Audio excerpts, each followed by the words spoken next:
আন্তর্জাতিক ভূ রাজনীতির সবচেয়ে আলোচিত একটি পক্ষের হয়ে কাজ করায় দুই ভারতীয় কোম্পানির উপর আরোপ করা হয়েছে নিষেধাজ্ঞা। এমনকি দেয়া হয়েছে সম্পদ জব্দের ঘোষণাও। রাশিয়ার গ্যাস উৎপাদনকারী প্রতিষ্ঠান নোভাটেকের আর্কটিক LNG-2 প্রকল্পে জড়িত থাকার অভিযোগে ভারতীয় দুই শিপিং কোম্পানির উপর নিষেধাজ্ঞা আরোপ করেছে যুক্তরাষ্ট্র। গত ৫ সেপ্টেম্বর এক বিবৃতিতে এই নিষেধাজ্ঞা আরোপের বিষয়টি জানায় মার্কিন পররাষ্ট্র দপ্তর।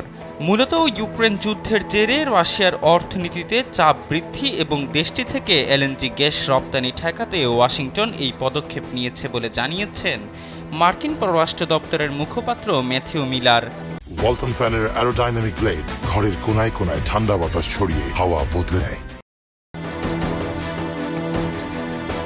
আজারবাইজানের সংবাদ মাধ্যম নিউজ.az এর প্রতিবেদনে বলা হয়েছে, মার্কিন ট্রেজারি ডিপার্টমেন্টের নিষেধাজ্ঞা পাওয়া ভারতীয় কোম্পানি দুটোর নাম হল গোটিক শিপিং কোম্পানি ও প্লিও এনার্জি কার্গো শিপিং। মার্কিন ট্রেজারি বিভাগ এই দুটি কোম্পানির সঙ্গে মার্কিন নাগরিক ও সংস্থাগুলোকে লেনদেন থেকে বিরত থাকার নির্দেশ দিয়েছে।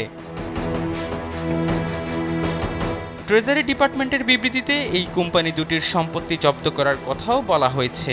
তবে কোম্পানি দুটি জাহাজগুলোর ক্রুদের নিরাপত্তা নিশ্চিত করতে চলতি বছরের ৬ নভেম্বর পর্যন্ত কার্যক্রম পরিচালনার অনুমতি দিয়েছে। বিবৃতিতে বলা হয়েছে, মার্কিন প্রশাসন গোটিক শিপিং কোম্পানি এবং প্লিও এনার্জি কার্গো শিপিংকে রাশিয়ার নোভাটেকের আর্কটিক LNG-2 প্রকল্পে জড়িত থাকার অভিযোগে নিষেধাজ্ঞা দেওয়ার সিদ্ধান্ত নিয়েছে। এই ব্যবস্থাটি রাশিয়া থেকে LNG রপ্তানি রোধ করার বৃহত্তর প্রচেষ্টার অংশ। এর আগে ২০২৩ সালের নভেম্বরে ওয়াশিংটন আর্কটিক LNG-2 প্রকল্পের উপর সরাসরি নিষেধাজ্ঞা আরোপ করে। একই বছরের ডিসেম্বরে LNG সরঞ্জাম উৎপাদনে জড়িত বেশ কয়েকটি রুশ প্রতিষ্ঠানের বিরুদ্ধেও নিষেধাজ্ঞা আরোপ করে। এছাড়া নিষেধাজ্ঞা কাটিয়ে রপ্তানি চালু রাখার জন্য রাশিয়া যেসব প্রতিষ্ঠানের LNG ট্যাঙ্কার ব্যবহার করছে বলে সন্দেহ করছে ওয়াশিংটন, সেগুলোকেও নিষেধাজ্ঞার আওতায় আনার চেষ্টা চালিয়ে যাচ্ছে।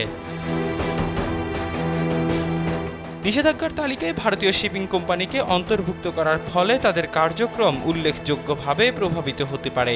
বিশেষ করে রাশিয়ার সঙ্গে ভারতের শক্তিশালী অর্থনৈতিক সম্পর্ক বিবেচনায় নিলে এটি নয়াদিল্লির জন্য নেতিবাচক হয়ে দেখা দিতে পারে।